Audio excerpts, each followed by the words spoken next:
ছাত্র শিবিরের সভাপতি কি বলছে দেখেন, তিনি নাকি অটো মেশিন দিয়ে লক কাটে। এখন ভিডিওটা সবাই দেখে যাবেন, অবশ্যই ভিডিও সবাই শেয়ার করে দেবেন, আপনাদের মন্তব্য অবশ্যই কমেন্ট বক্সে জানিয়ে দেবেন।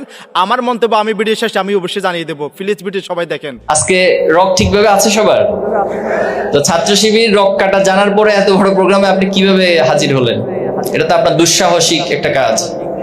তো মেহেরবানি করে এই উত্তরটা খুঁজে পাবেন, বাসায় গিয়ে সবাই চেক করবেন, সবাই প্রত্যেকটা রকগুলোকে একটু দেখে দেখে টেস্ট করবেন। শিবিরের প্রোগ্রামে তো গেলাম, সরাসরি তো রক কাটে না, এখন তারা ভিন্ন কোনো কৌশলে অটো মেশিন দিয়ে আমাদের রকটা কেটে দিল কিনা, এটা বাসায় গিয়ে একটু টেস্ট করবেন।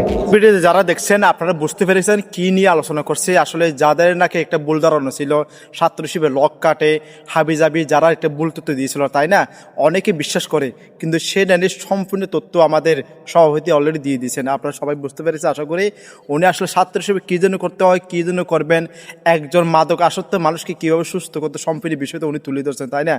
আসলে একটা জিনিস মনে রাখবেন, যাদের নিয়ে একটা বদনাম করা হয় তাদের দিনে একটা মানুষ একটি রিসার্চ বেশি করে। আসলে এই বর্তমান জামাত শিবিরকে নিয়ে যারা একটু বদনাম বেশি করতেছে, আপনারা হয়তো ভাবতেছেন না, দিন দিন আরও জনপ্রিয় আরও বাড়তেছে জামাত শিবিরের।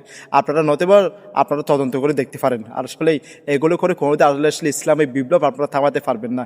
আমি মনে করি ইনশাল্লাহ আগামীর বাংলাদেশ ইসলামের বাংলাদেশ, আগামীর বাংলাদেশের ন্যায় ইনসাফের বাংলাদেশ হবে, আমি মনে করি ইনশাল্লাহ।